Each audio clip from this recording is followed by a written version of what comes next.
What's good, everyone? LLB here. I'm a full-time producer and I mentor up-and-coming producers too. And last night while I was doom scrolling, I don't care to admit, I had a bit of a realization. A lot of up-and-coming producers are wasting their time. Not because they aren't working hard, but because they haven't set themselves up properly from the jump. I see this all the time with the producers I work with, trying to land placements, blow up on YouTube, or send out beat and loop packs. But they're doing it without the right foundation. Essentially, they're just spinning their wheels. They've skipped an entire process, which in turn limits their success.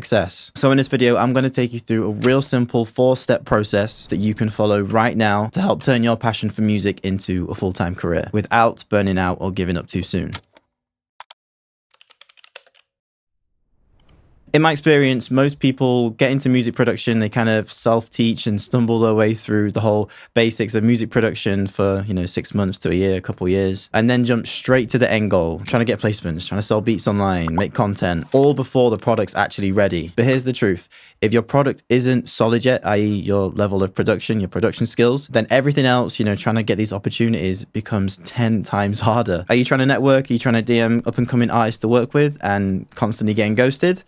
Probably. Trying to blow up your socials by posting content daily, posting consistently, but you're literally getting zero traction. Probably yes as well. I see this all the time in my mentorship calls. Like Pascal, for example, he's got some really cool plans for the future to turn music production into his full-time income. Initially, he wanted to start working with artists online and, locally as well, but it was something he was having trouble with. And I knew exactly why, because as soon as we sat down and did a bit of a deep dive into his catalog, seeing what his level of production was actually like, there were some significant gaps in his music. Things like mixing, arrangement, sound selection. So I advised him, just stop networking at this time, stop posting content, don't worry about any of that stuff right now. We'll definitely get to that, but right now, let's just lock in on production and level up the products, level up the level of music that you're putting out there. Fast forward 4 months, and now he was actually able to have some really good conversations with artists, meet some really cool people, leading to multiple opportunities for him to sell his beats and work with artists that he actually resonated with. Like it wasn't like a normal sales conversation. Literally, we talked about where he's from. He was asking me if I have some beats because he's looking for beats right now, and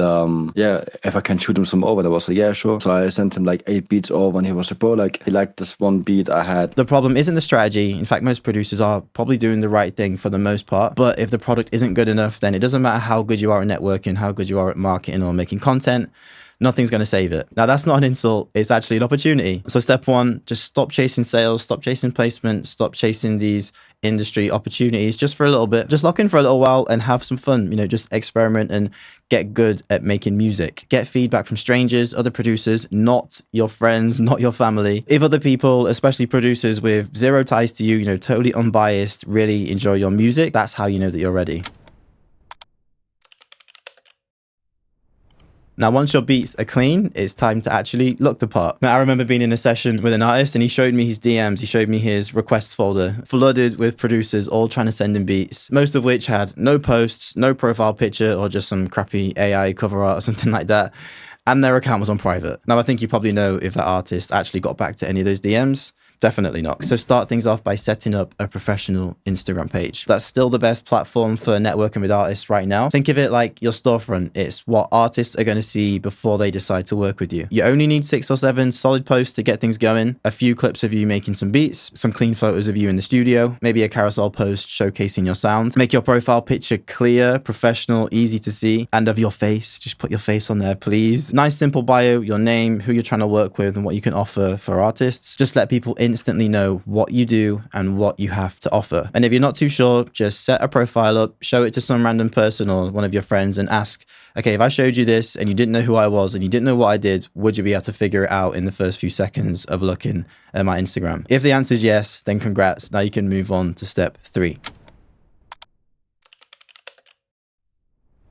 Now that your product is strong, your profile is clean, it's time to actually get some work, get some placements, work with artists, and actually get responses from artists. So for step 3, you're actually going to network with artists, but don't jump straight into spam mode. The best producers I've mentored build relationships, not transactions. First things first, you've got to find some artists, right? Producers that I've worked with and myself personally have tried a bunch of different strategies to consistently find good artists that are in my niche. But the easiest way to find those artists as of now is by using a combination of YouTube and a website called muso.ai. It's not sponsored, by the way. So what I'll do is I'll have producers go and find popular type beat channels in the same niche as them on YouTube, plug their name into Miso in the search bar at the top. Once you get to their profile, you'll see all of their credits, all of the producers that have used their beats in their tracks. That is your perfect target list. So yeah, go to their credits and boom, you've got an unlimited supply of artists that are using the exact same style that you like to make right there in front of you. You can go straight to their Instagram and then start having some good conversations. Keep it easy on you. Send out 5 DMs per day. Make it a small goal, something really achievable. Please do not just send 100 DMs to 100 artists in one day. Trust me, it's much better to have 5 genuine conversations than 100 rushed conversations just because you're trying to get to the bag quicker or something. I don't know. It's just stressful, man. It's not worth it. And also, don't spam. Please don't spam. Just start a real conversation. Ask questions. Show interest in their work. You know, give them compliments on their previous work and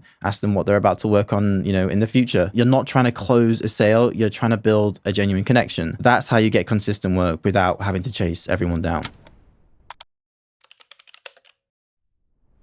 Once you've started to build some good relationships, you've got some credits under your belt. Now it's time to flip the script and have artists find you. This is where content comes in, but you've got to be smart about it. Most producers fall into the trap of making content that they think will attract artists. You know, they'll make a vocal mixing tutorial or like my top 5 mixing tricks. I promise you that will just attract other producers, not artists. If you want to see more of this stuff in depth, then I'll actually link a really helpful video for you down below from Dark Label. Really, really good stuff in there about social media content and what actually attracts artists. But yeah, anyway, instead, create content that demonstrates your ability to produce to a high level for artists. For example, take an a cappella from a well-known artist, you know, Gunna, build a new track around it, remix it, and then do a quick 30-second breakdown of it. You know, something like, here's how I would produce for Gunna. That kind of content speaks directly to the artist. And now that you've got good music, you've got good product from step 1, they'll see your ability to produce and they'll think to themselves, I actually want this guy to produce my next track. That's how you build your inbound pipeline where artists actually come to you for work. But again, that only works after steps 1 through 3. Without those foundations, you'll just be shouting into the void. That's the 4-step process. Master the craft, build your first impression, learn to get work on demand, and put yourself out there. If you're struggling and you want a bit more of a guided path, then I do offer one-to-one mentorship. Feel free to reach out. The link's in the description. And if you want to see how I developed a producer from scratch in just 90 days, then check out this video next.